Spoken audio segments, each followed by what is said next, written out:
بەڕێوەچوونی سێمین سمیناری تەشکیلاتی یەکێتی لاوانی دموکراتی کوردستانی ئێران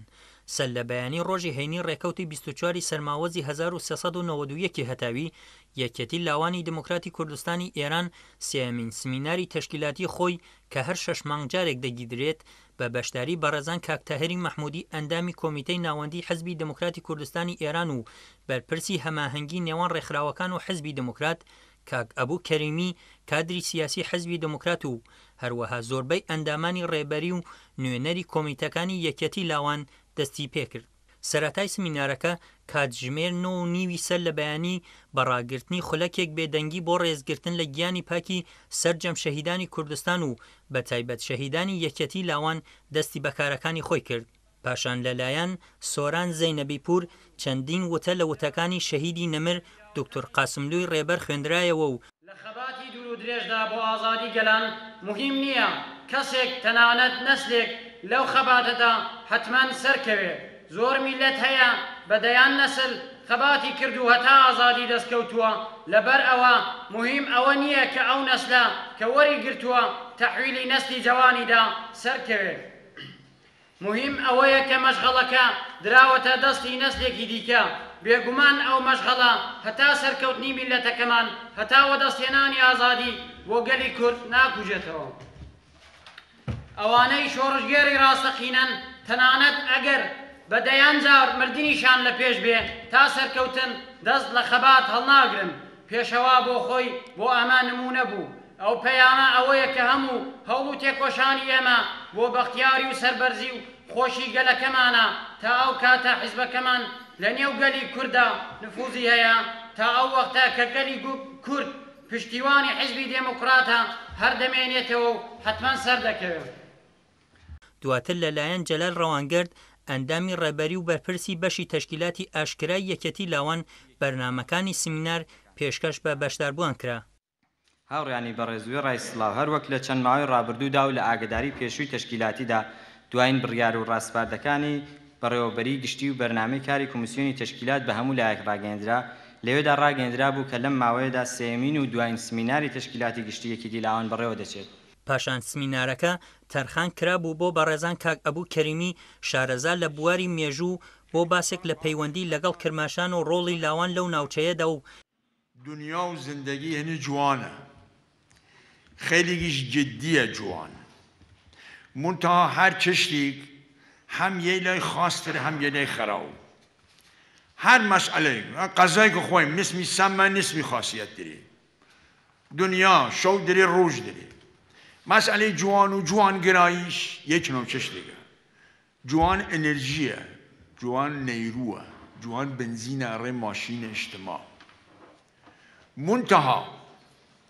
ئەوەی کە ئەمڕۆژ ڕەسمە ئیشن جوانگرایی خیلیگیش خوبە و مهمە ولی باید بزانیم چجوریە ئەگەر من بە تەنیایی ڕئیسی یەک بووم بشم جوانگرام جوانێن جام بکەمە دەور خۆم خۆ ئەو جوانە فقط چاوی ها دەستمە چون خالقی منم تەنیا قدرەتێکیش کە دوێنێ منم تەنیا چشتێکیش کە وجود دەرێ باید لەلی حساببووی منم یا پێنیا چون جوانگرایی یا خەتەرناکە یا بوو دە کامسامۆل جوانێ لە حیزب کۆمونیست ئستالین بوو دە چشتێری تر ولی ئەگەر سیستەمێک بوو ڕێکخراوەی بوو شکلێک بوو ئوسوولێک بوو بر مبنای او اصول اگه جوانیش باید ناو او اصول مجبور رعایت او اصول بکید نه رعایت فرد یسا که اولین قسم یسا ریگش دان برو خوشگلی عزیزم همیشه یه چشلیات دان نچو لویر نکین اوش ای وشسه بو ارا چرا لیج منتها نوکینه نو دشمنی هرچی شنوین هرچی ایشن مربوط با کار دانه نو ذهن خودن یه بیان بو ارای کاره بکم نه یکی و ایمان دشمنی بیشی ارا بکم صورت منفی نه صورت مثبتی که دلیلگیشی پیا بکید یه اصلا ابتدا و به دلیل تیه نبان مستدل تیه نبان زانی چکی تا حد ممکن خود یه چشتی میادم خوانی مسئله یجی لقول مرحوم دکتر کریم سنجاوی ممکنه لبار سیاسی بنده قبولی نیاشتم همشهری میش بی آیم مهم میگیش بی و اتفاقا آوش نقل قول کردیه لیه کرماشانی فر معروفی که لابد اسمی شنفتینه ماجور لاهوتی خان سرگرد لاهوتی معروف که بعد لروسیه بیو وزیر فرهنگ ازبکستان بیو بعدش فوت کرد ایش روژی سرگرد لاهوتی هاتیو سنجاوی من منال بیم وقت بابشو سخنرانی بکن وقت ماخه چه بیشون وقت بیش جوان یعنی او تل نازک و چوه نازک و خشکگانی که اره آگر روشن کردن لازم دارین تو هرچی آگر بیدید تنه داریک نیسوزی مگر او و چوه باریک و نازک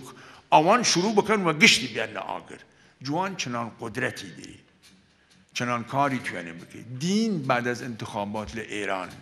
چه کردن جوانه که توانه او قشر اصلی یا بیشم آوانه که دستی آنها و کار زندگی آوانیش وارد میدان بنابراین قد خودم بزنین قد جوانی دان بزنین یادتان نچه هیچ چشتی بی دلیل قبول نکن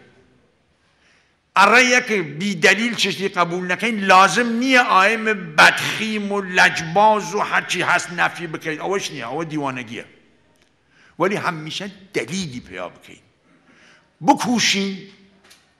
و دلیل کار بکن و دلیل بچینه پیش ارنگه یه وقت ممکنه یه چشتی آیم بزنه و دلیل که کار درستی نیه اما و دلیل و مصلحتی که ممکنه آیم کوتاه باید اما چشتی تره و قال او شعر مرحوم کاک هجاره جین گدی شیرین فیزی ناوی بوم بست صد نوی نمتاوی جار جار آیم بوم بستی ممکنه چراغشی بزنه درست نیه ولی کوتاه باید چون منافع جمع هاناوی نه منافع فرد یه سکی من خیلی خوشحالم که همه خدمتتان و امیدوارم اولی که تواشتون بیوشم که نتیجه جیان خوامیش هست چرا بو ارا یاددان نچه بازیش تأکید کم نه و صورت کینه و نفرت و لج و رق و ایچشتایره نه بلکه و عنوانی آیم بسیار طبیعی معقول سالم که توی دلیل هر کاری بزانی و بی دلیل کار نکید ای کار بکن اگر نکن گشت چشتایل چوده خراوی لتمام دنیایشی جوری بیا الان بینا خیامان کشوری عربی اگر خوب بشکافیده گشتی چراس یا با قول خود عربی لیجیابه بو کرماشان شهری که لباب تاریخی ابتویم اسمی بوی نزانم لحجه معنی چست و چه بیو و چجوری بیو خیلی چشتیل داره ولی تاوره که لغتگه هست لقدیم عربی و فی وطن قرمیسین او گی بیو کارمیسین یا گارمیسین بیو ایرانگه گارمیسین یه زانه معانی مختلفی داره ولی اون چه مسلمه شهری که فره قدیم حداقل 3-4 هزار سال قدیمیه او شهر ولی او شهر لجی قرار گردیه که و قول فره مستشرقین اروپاییه و پی وطن دروازه آسیا حتما اگر نقشه ایران تماشا بکنین لدوی قصر شیرین چود کویل زاگروس او گردنه معروف پاتاق و پیوشن تاق گرا لو پاتاق که بایدبان تازه تیه نو فلات ایران و رو شرق دنیا چید وی دلیل و پیوشن دروازه کوهستان وی دلیل و پیوشن دروازه آسیا بنابراین این شهر لسر رییلی قرار گردیه که این ریه چیز دریای مدیترانه چیز اروپا چیز مصر چیز افریقا چیز گشتیه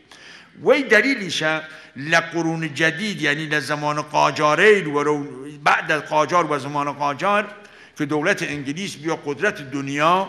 دو شهر لشهره ایران مهم بیور رئی لباب تجارت و یک قصیده یکی کی بندر بوشهر بی یکی کی شهر کرماشان لی دو شهر دو نماینده داشت و نام وکیل الدوله همانیش به نمالایان مننه و ثروتمندی و میلیاردرن علتش چیه بی که نقطه حساس استراتژیک هم اقتصادی هم نظامی چون مسلطه و بین النهرین تنیاری عره بین النهرین و دنیا و محل کشاورزی وسیع 4-5 آو تیه دنو کرماشان آوی تیه لروانسر تیه آوی هست لناون تیه گاماسیاو یکی هست لخود دریاچه سراوا یکی هست هنه محل تاغوسانه او دشت وسیعیش داره دشت جور دشت مایش داره یعنی لباب کشاورزی چشتگی عظیمه لباب گلداریش هر وقت لباب تجارتیش هری جور وی دلیل لشعر کرماشان بعضی ایشن آقا این کردی کرماشانی یا کرماشانی نیه راستیشن چون اطلاع نیرین لکرماشان آقای کرماشانی نیا بینه اولا یه بشی لبازار تجاری کرماشان مربوط به خورمان و جوانرو و باوجانی و اصطلاح کرماشانی و جاف لبازار تجارتی لور بینه و منن وجود دارن مسجد شافعی بازار شافعی تجار شافعی گشتی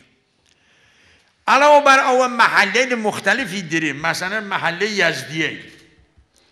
محله کرمانیه مسجد آذربایجانیه کوچه یزان اصفهانیه تمامیانه تاجره دیبینه که هاتن از این شهر کنار مرز اره تجارت و حل رو منه نه بنابراین انواع و اقسام زوانه لاناوی طبیعتا زوانی لناوی و وجودیه که بتونه جوا و ای گشته بیاید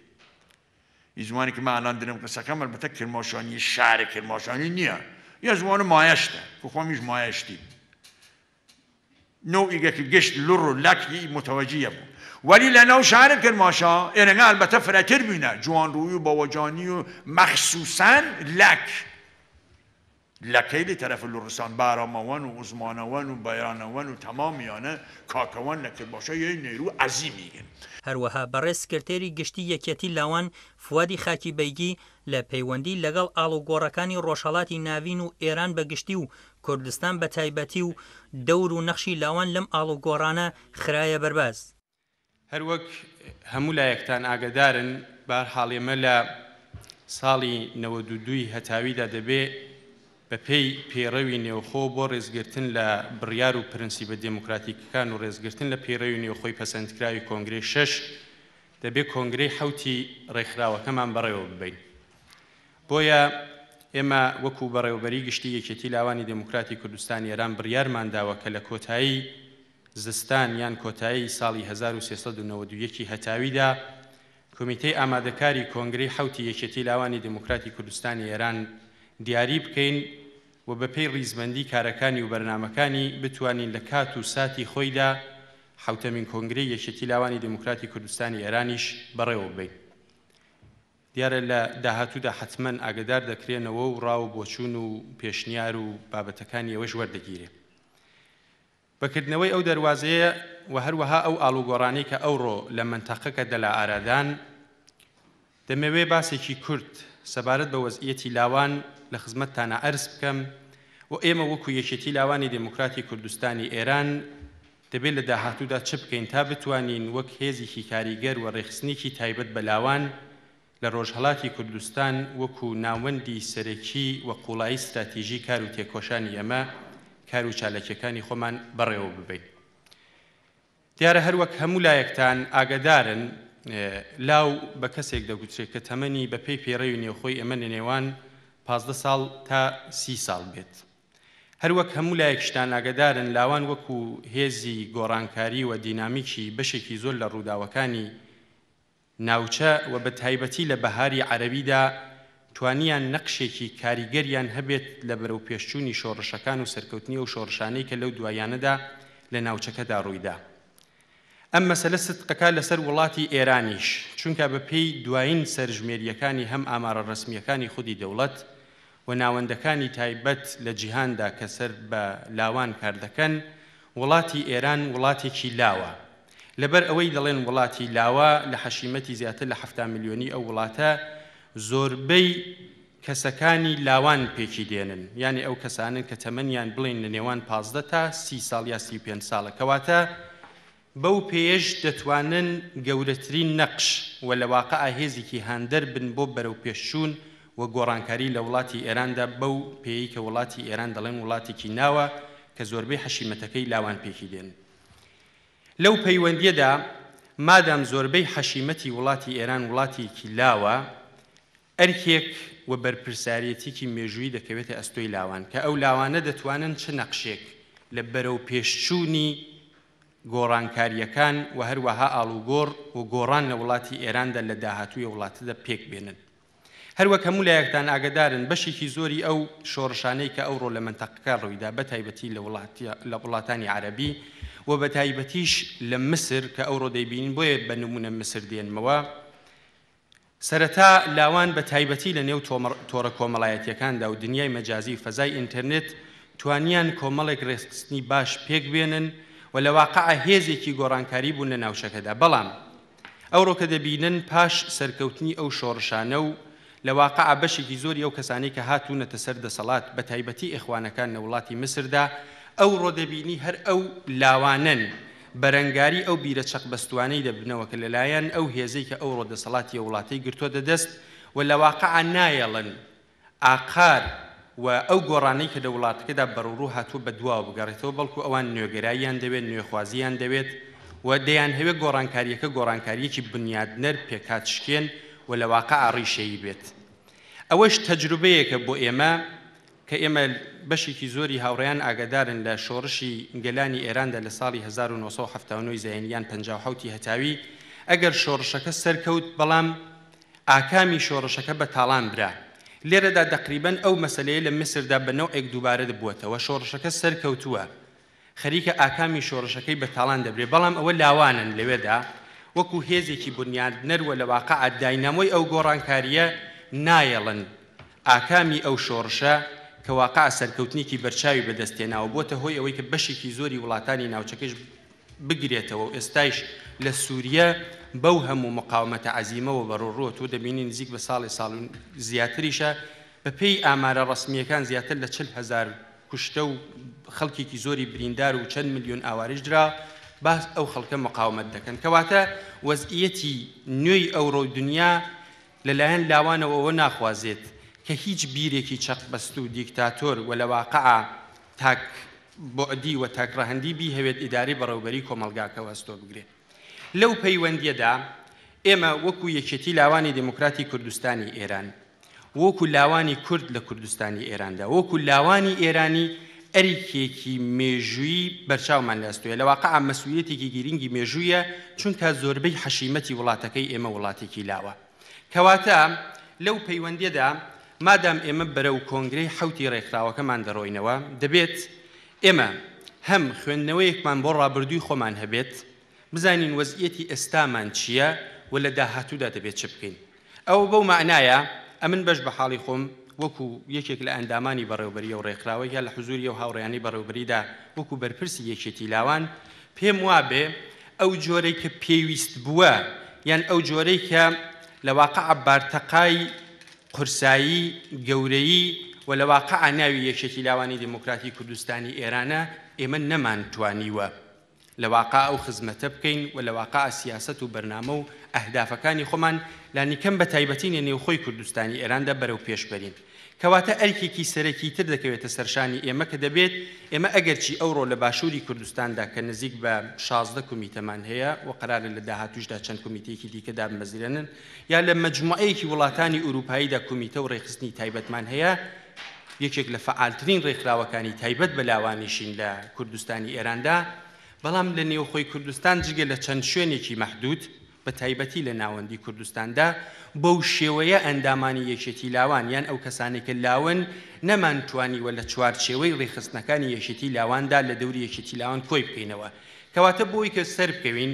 هەل لەو پەیوەندیەدا ڕێزدار فواد خاکی بەیگی ئاماژەشی بەوەدا پێویستە سەرجەم ئەندامانی یەکێتی لاوان بە بەرنامە پلانی گونجاو لەگەڵ سەردەم کار بۆ سەرکەوتوبوونی کۆنگرە بکەن یا بۆی کە ببان هەوێت لە داهاتوودا هێزێکی گۆڕانکار و داینامۆی گۆڕانکاریەکان بین دەبێت قوڵایی استراتیژی کاری ئێمە نێوخۆی کوردستان بێت نەک ئێرەیان دەرەوەی وڵات. بەو پێیە هەروەک هەموو لایەکتان ئاگادارین ئێمە وەکو یەکێتی لاوانی دموکراتی کوردستانی ئێران تەمەنێکی زیاتر لە 67 ساڵمان هەیە و یەکێک لە دەستکەوتەکانی کۆماری کوردستانیشن جێگای ئاماژە پێدانە کە لە دوای پێشکەشکردنی باسی هەردوو بەڕێزان کەریمی و خاکی بەیگی بەشداربووان بە تێبینی و پرسیارەکانیان باسەکەیان دەوڵەمەندتر کرد